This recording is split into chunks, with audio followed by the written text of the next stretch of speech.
Good morning, everybody. Our reading this morning is taken from Luke chapter 15, starting at verse 11.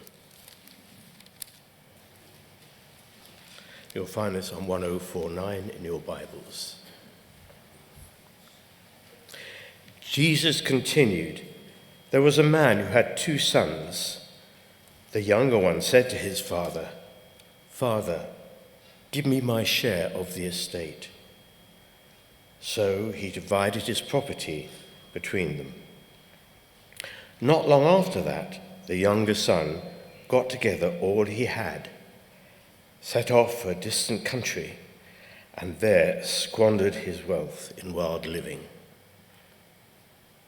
After he had spent everything, there was a severe famine in that whole country, and he began to be in need.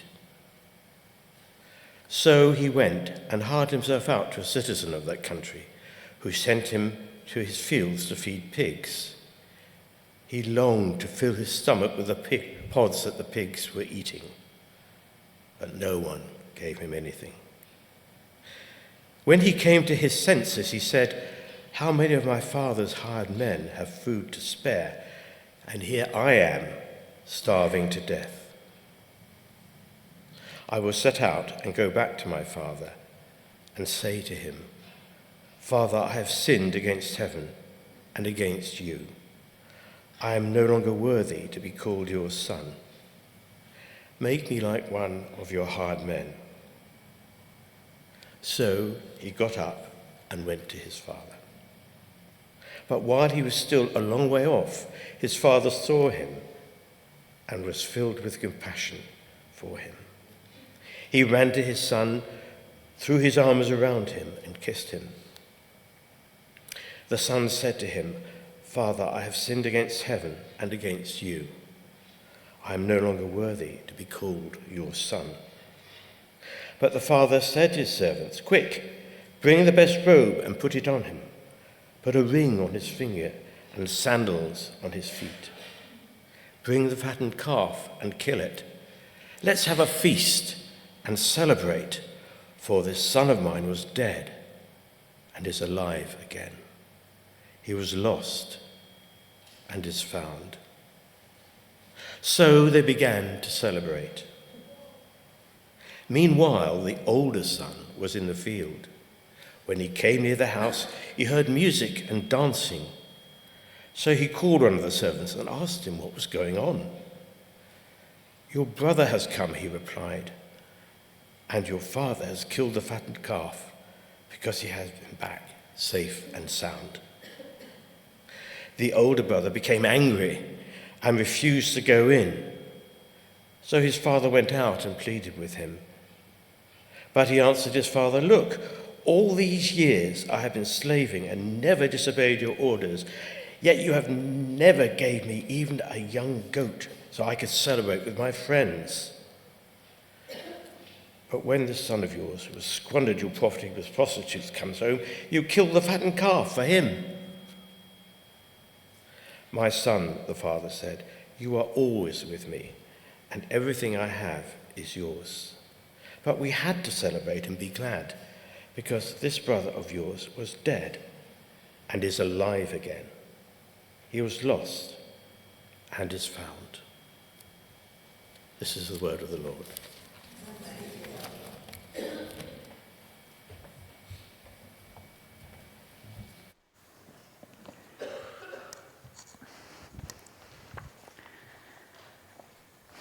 So Lord Jesus, would you take these words and speak through them? May what is of you stay with us, and what is not of you fall away. Amen. So we're continuing our sermon series looking at various different parables in Luke's gospel. And when I first mentioned to someone I was preaching on this parable, they told me they'd heard it preached from everyone's perspective but the pigs. Toyed with giving that a go, but we may not quite have got to the heart of the passage, and I don't know if I can reach those heights of creativity. What I am going to do today is spend quite a bit of the time I speak looking not just at this parable alone, but in the wider unit of teaching it sits in, before we then zoom in to look just at the parable of the prodigal of this parable. I'm trying very hard not to name it. It's got a lot of different names, and every single one of those names implies something about it. So the hope is that we're going to take a step back, come with a fresh perspective, if it's possible, after however many years of school assemblies, preachers, and various Bible reading plans you've done, and see what is going on. So if you've got a Bible with you, we are in Luke 15. You will find Luke's Gospel between Mark and John. You're in Luke 15, so between Mark and John, and if you want a page number, that's 1049. So what is going on? Well, this parable sits in a teaching that Jesus is giving with two other parables. We have a shepherd who goes looking for a sheep, again, another very famous one, and a woman who searches her house to find a lost coin. These look like three separate stories in our Bibles with their lovely little paragraph breaks and subheadings. Not so when this preach was originally given. This is all part of one unit of teaching. All those lovely subheadings and paragraph breaks we have in the Bible are very useful in helping us find our way around, but they're not part of the original text. And sometimes that means we can forget that things we read of lots of separate little stories were originally teachings given that went on, sometimes for chapters. So we are looking then at a far bigger unit of teaching, where we have three parables, all emphasizing the same point. Thing is lost, someone goes looking, thing is found, there is much rejoicing. Or is there always, as we see in this one? So why does Jesus tell them? Well, we see right at the start of verse 15, any parable is told to a particular group of people for a particular reason. Here is no exception. So 15, 1 and 2. Now the tax collectors and sinners, there's a reason that's in scare quotes, were all gathering around to hear Jesus. But the Pharisees and the teachers of the law muttered, "This man welcomes sinners and eats with them." Ooh, outrageous. The audiences are really important, as we have two separate groups identified in the beginning, and these will later kind of be identified with one of the sons in the parable. So the Pharisees and teachers of the law grumble about the welcome of Jesus, and it is this grumbling which leads to all three of these parables, told one after the other, to kind of hammer home and intensify the same point. In each parable, our main character represents Jesus. The shepherd who goes seeking his one lost sheep. The woman, interestingly, who goes tearing her house apart looking for one lost coin. And a father who goes running out to one disgraced son and then later leaves a party to go looking for an angry one. We call these the parables of the lost sheep, the lost coin, and the lost son. But the focus really is not meant to be on what is lost, but the one who is looking or seeking or running. And then the joy that is found when this thing is found or this person is found. They're not so much about the lost as about the God who goes seeking. This is a concept we're quite familiar with, but this is cutting-edge theology at this time. The idea that God would welcome home someone who was repentant and had done everything necessary to come back to God was common. But the idea that God would go seeking someone while they were still struggling, still sorting their act out, and didn't look how someone maybe should or act like someone who followed God did. That was new, at least to the Pharisees anyway. And it's made even more poignant by the fact that this is told to them by the one who left heaven to go and seek and save the lost. In these parables, we see something of the heart of Jesus' ministry. So we have three very similar parables, but if you notice, the third one does rather rip up the script of the first two. We have a pattern. Thing is lost, person looks, thing is found, much rejoicing, yay, parable ends. And that repeats. We're getting kind of the point made over and over. And in the third parable, we're expecting that point to be made and repeated again. And it starts following the same format. Son is lost, father runs, son is found, there is much rejoicing. But this time, it doesn't end with the celebrating. The celebrating is not well received. In fact, if you look, over a third of this parable comes after where the other is kind of made up, where the other after the other two had ended. It comes when the celebrating is not well received, and with Jesus's or with the Father's reaction to that. So then, what is going on in our parable of two lost sons? Well, the story begins with the son basically disowning his father.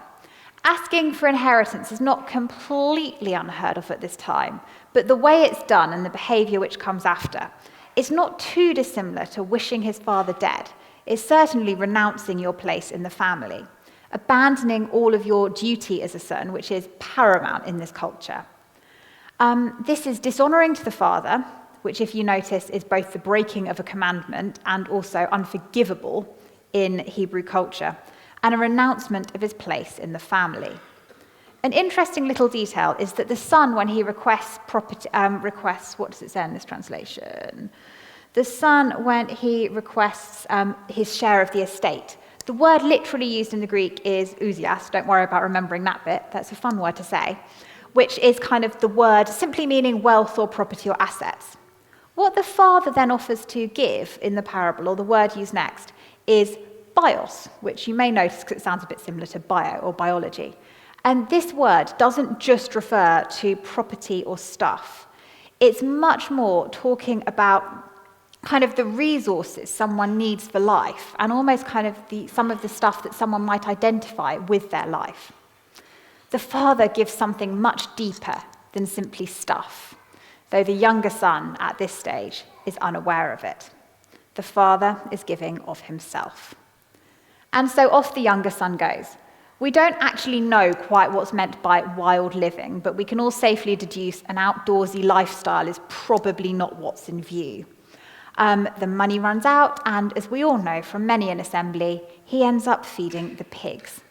I'm sure some of you already know, pigs are unclean in Jewish culture and in the commands laid out in the Old Testament. So this younger son has now ended up in a position where he has drifted further and further and further from being acceptable and able to return to the family.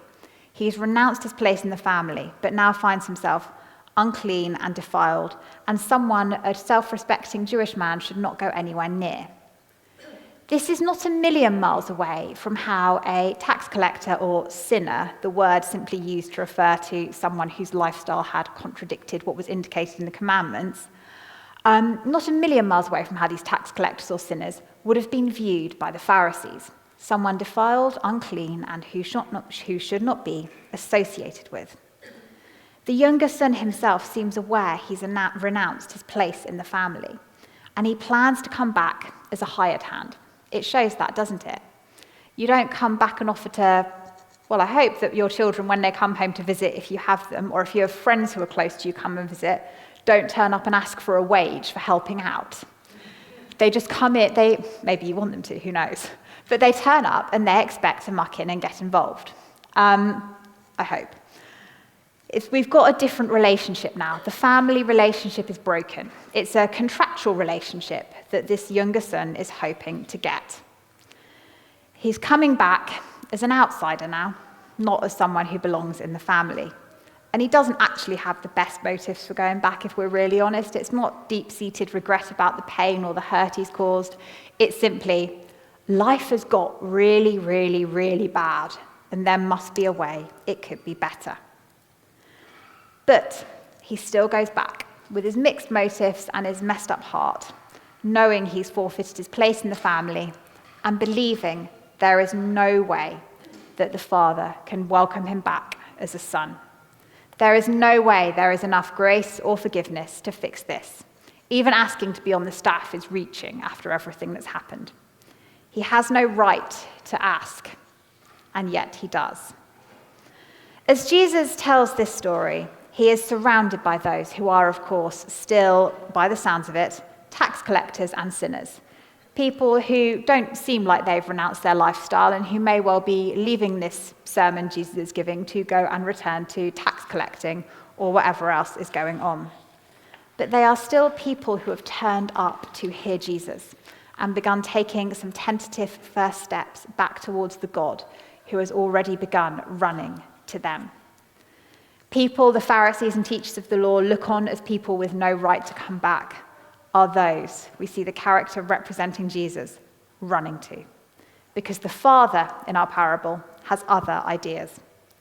The father sees the younger son as he slowly limps back, He sees this unclean, broken, and treacherous son, and he runs to him to embrace him. He is at this stage both literally as well as ceremonially unclean. He has wished his father dead. He has shamed and humiliated the family. He has caused goodness knows how much hurt. I cannot imagine the pain the father will have endured when that son walked away. And yet the father still comes running and kisses him, over and over again, implied by the way the verb is written in the Greek. I don't know if you've ever met someone who's worked with pigs for a long period of time without having a bath, but I can't imagine this would be your first and immediate reaction.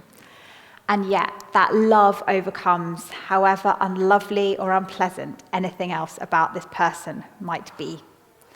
The son is welcomed back into a home he does not deserve to be in, whilst he is still very far away from it. The image we almost have is of the father walking him back home. This broken man is not left to get there on his own. And then there's a party. And that should be it. That should be where our story ends. Brilliant, job done.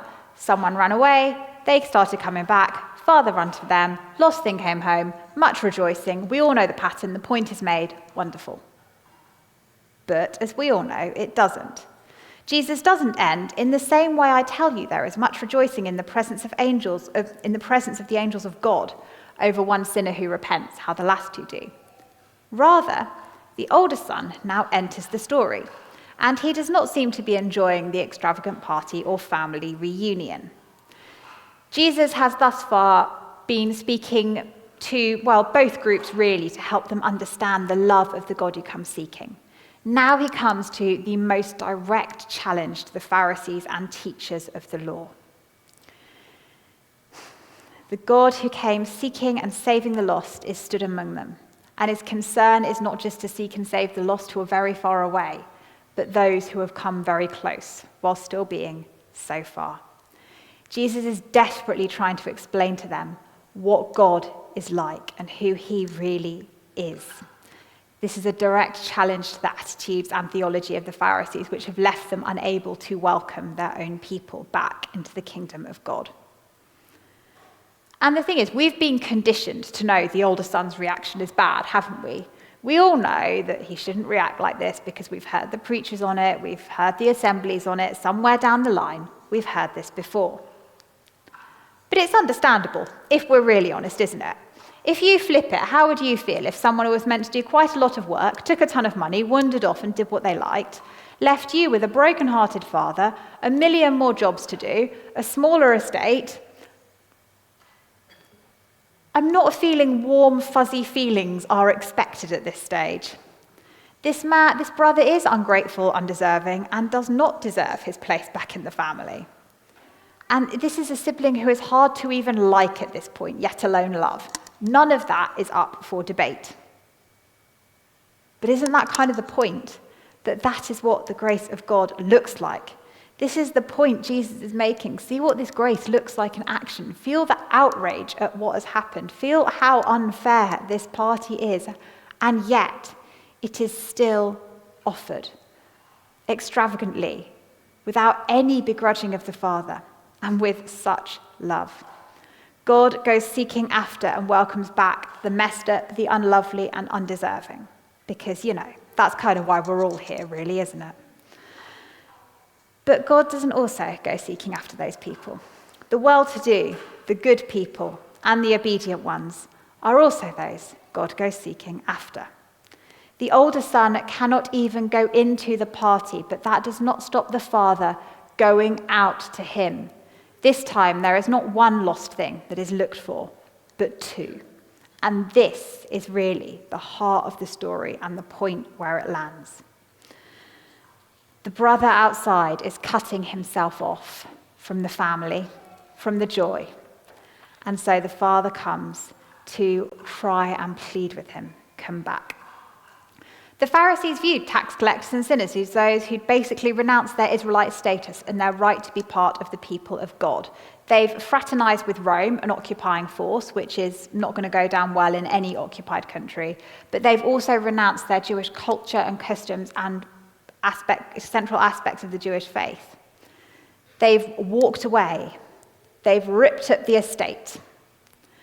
But, Jesus reminds them, these people they do not like and wish to exclude remain their own people, and those they are called to welcome back. We do not get to disown those the Father does not. The story is a rebuke, actually, above all else. But look how kind it is. They are not told off. They're not told they're terrible. The character who represents God still goes seeking the older brother. Not to judge, not to take away any of his inheritance or his place in the family or to make his life harder, but to invite him to come to a party when his bitterness and jealousy means he has cut himself off. Remember last week, if you were here, we heard a parable about a wedding feast when someone goes out scattering invites far and wide and then people don't come. And in that parable, we just invite more people. This time, when people don't respond to the invitation, God goes to them. The parable, of course, shows the extravagant love of God, but it's just as much about the refusal of the Pharisees and teachers of the law to forgive their fellow Israelites, to forgive their brothers, and make space for them among God's people. Rather, they hung on to grudges God didn't have and tried to create permanent barriers for those they felt should no longer be on the inside or part of the family. Problem with that is God doesn't work that way. The attitude of the older brother in the parable, really, if we go to the root of it, reveals something about how he feels about the father as well. Someone who long ago stopped being a beloved relative and became a taskmaster. He describes working for his father as slaving away.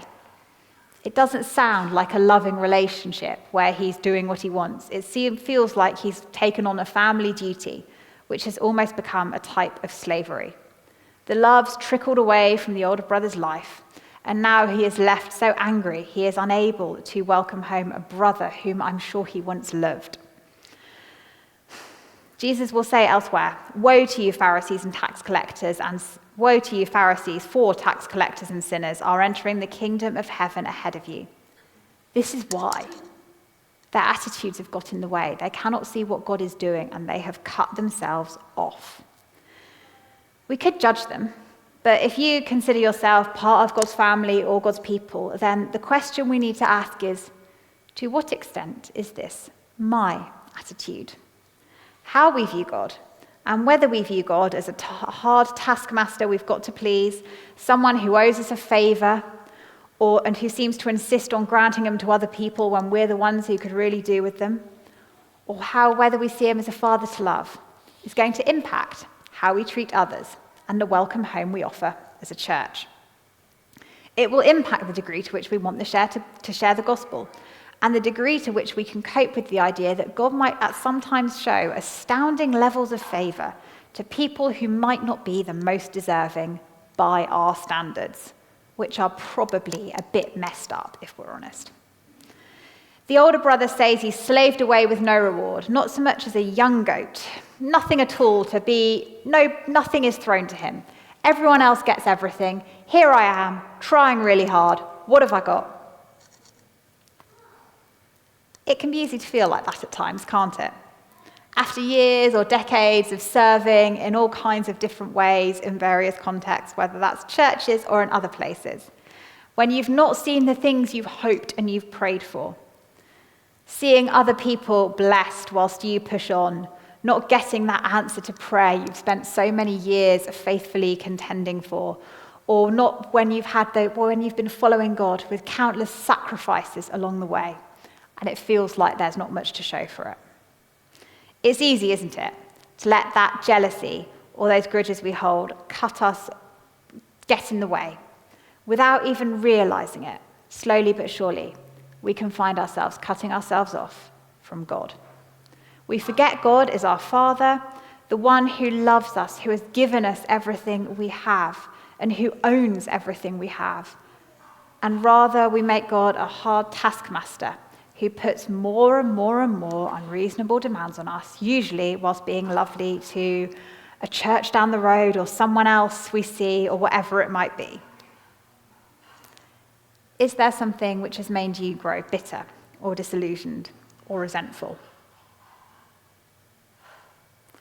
Which makes it hard for you to love God? Which maybe leaves you not wanting to come to church or resenting serving or playing itself out in all kinds of other ways? Wherever you find yourself today, the heart of this parable is the God who still comes seeking. To the insider and the outsider, to those who have got lost spectacularly and run very far away, and those who've managed to get a little bit lost without ever leaving home.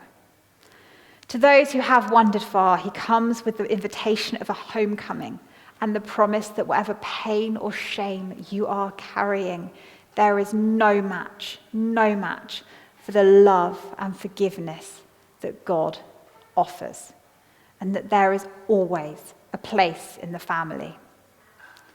To those who feel they've become worn down by faithful service or disappointment, with equal love, God still comes to you. Not to give a telling off, but to invite you back into the party and to recover your place in the family as an equally loved child who does not have a hard taskmaster driving them, but a father who loves you. It is possible to become lost without ever leaving home, and it is possible to be found when you feel a very long way off. So I wonder, how is God speaking to you this morning? Who are you in this parable? Where are you in this parable? From the pig pen to the house, to in the party, to outside the party, to anywhere else in between.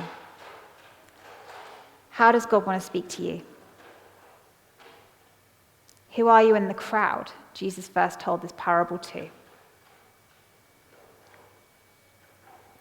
But above all, how does the God of love, the God who still comes seeking, the God who does not give up, want to speak to you today? We're just going to take a moment in some quiet to let God speak.